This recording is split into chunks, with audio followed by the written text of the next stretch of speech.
Hi, and welcome to Gogo Diaries Story Time. Sit back, relax, and enjoy the story. Hello, welcome to Gogo Diaries Sweden. One thing that I love about Zimbabwe is just the weather. Being able to sit under the shade of the, uh, the African sun, trees around you, birds chirping in the background. I know there's also cars, but let's not worry about the cars. Let's just listen to those birds. And it's right in my garden. I love it. And I love it too when I have conversations with young people that are an inspiration to many in Zim. Today, my conversation is with Colin. I met Colin through a job that he was doing, and it just struck me how motivated he is, how intentional he is in doing what he does best. And then I realized that the job that he is doing is not what he started off doing. He had to change his career to do what he's doing now. I don't want to preempt Colin, but Colin, how are you? I'm okay, and yourself? I'm good. Sure. It's good to have you here. Thank you so much. What's your name again? My name is Collen Nyawenze. Yep. And who is Colin Nyawenze?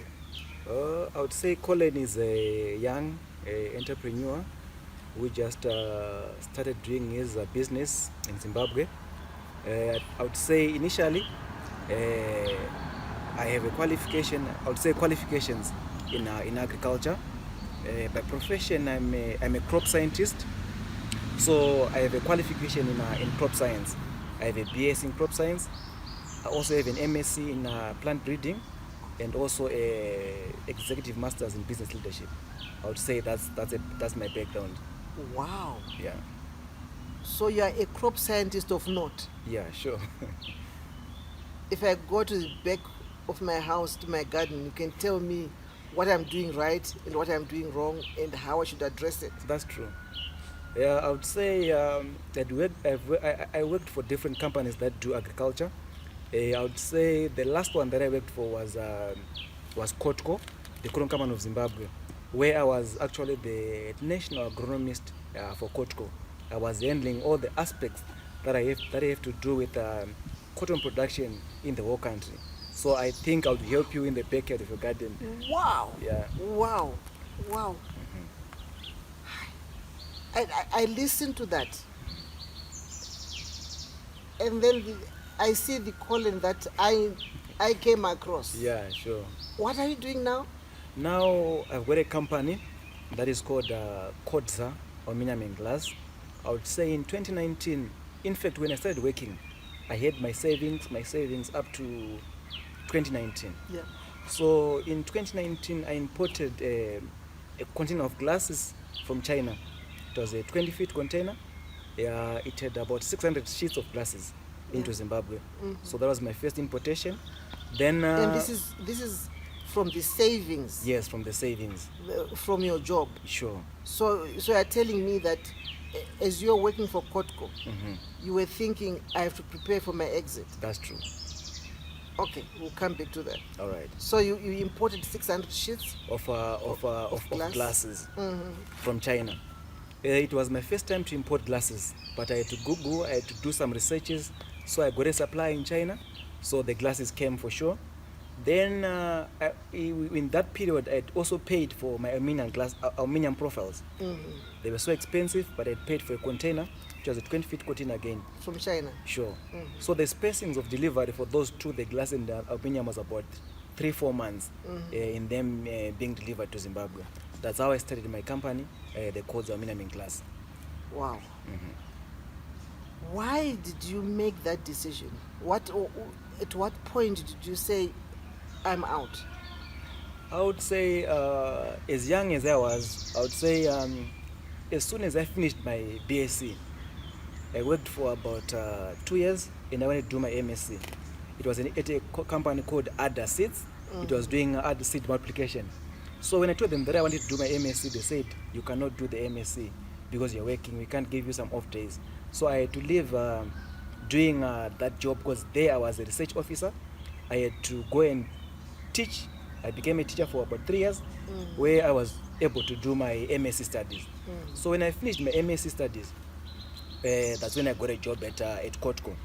So, you know, when you're young, these guys want to give you a good position, but as qualified as I was just at that position. So I wanted to grow, I wanted to become an executive, but it wasn't forthcoming because it was politically affiliated. So I had to that gave me frustration because guys who had qualification not equaling my qualification were getting executive posts, which frustrated me into starting my own thing. So you told yourself, I don't have to put up with this. That's true. Now, why did you specifically choose to do aluminium fittings? Because to me, there is no link. You know, the only link I'm seeing is the business leadership. Sure. But otherwise, there's no link between crop science and what you're doing now. What made you choose that? I would say my first intention was to import agri-chemicals from China. So when I was building my house in Domboshawa, I had these guys who came to fit the aluminium profiles. We became friends, started talking and discussing issues. So when I told them that I had a little saving and I wanted to start a business, they cornered me into doing aluminium in glass. So they also helped me into how to procure. Inspired you. Yes. They inspired you. yes, you see. So that's how I became an entrepreneur in aluminium and glass. How did you learn how to do it? Yeah, so as soon as I imported I had done all the facility to import the aluminium and glass, I had to go to South Africa to do a short course in aluminium. So I went there, I did some trainings in knowing the profiles, knowing the glasses, knowing how to fit these things. Then I came back and I started training my team on how to do aluminium and glass. So you did not just say, I'll figure it out. Yeah. You had to be trained That's properly true. to do it. Wow. So, any challenges? Yeah, challenges. There are plenty challenges. You know, in Zimbabwe, sometimes the economic situation is not stable.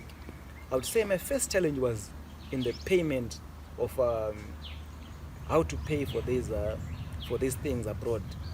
I had to go to Zambia to do some payments. You can't do those payments here. I also had to work with some Chinese guys. We had accounts in China, give them the USD, they pay for me. So I would say, in terms of establishing the business, those were my challenges. Also in trying to break into the market, it's quite a difficult thing.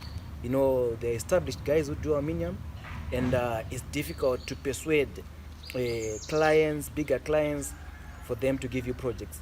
I would say those are some of the challenges that you face as an entrepreneur. Yeah. And how do you overcome them? What I've done as an individual or as an owner of a small entrepreneurial company, I have tried to improve my marketing. I have built a marketing team of 3 guys. Those guys, their day-to-day job is to do marketing. And also, if I get a client, I try by all means to impress that client, because the best client that you can get is a referral client rather than a walk-in client. So I would want to have more referral clients by doing a good job and impressing my clients. Yeah, you definitely impressed me. You really did. I liked his work ethic. You know, when I was trying to source for quotations for my job inside, he came quickly, did the measurements, provided the quote, and when I now gave him the job to do the contract, he came again to make sure that the measurements were correct, and he said to me, we'll be back on Tuesday. It was on a Saturday, and I thought, let's work with Tuesday, Wednesday, Thursday. I'm sure he will not be back. And on Tuesday, on the dot, he came. Actually, you brought some of the materials on Monday. That's true. Tuesday was on the job, he did the work and he finished.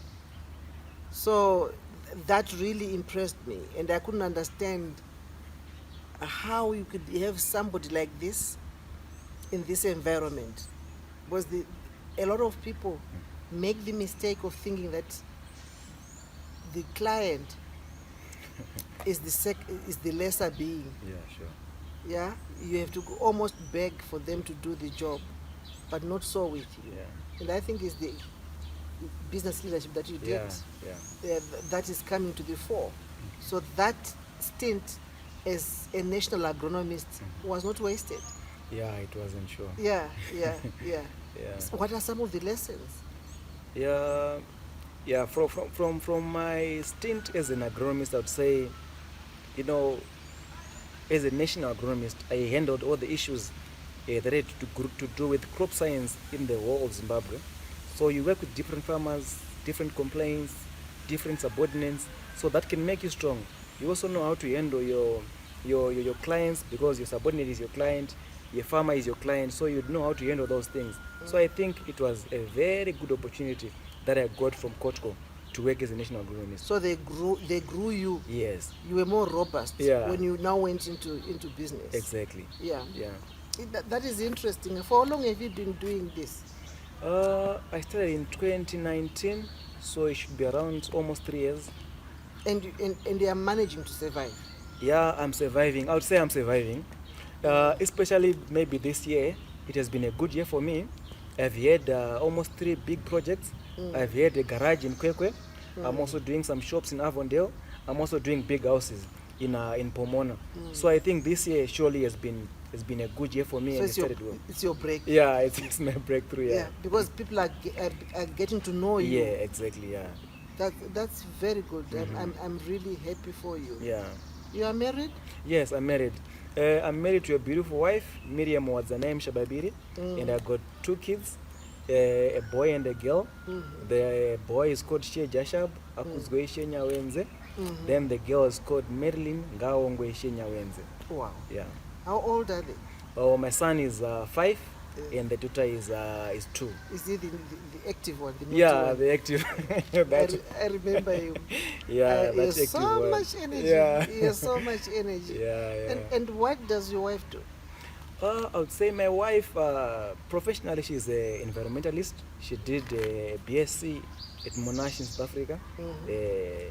But now she's handling our businesses, because we say that we cannot only survive on aluminium, we'd rather diversify. So she has 2 hardwares, one in Samora, in town, Arare town, where she does hardware and building materials, construction.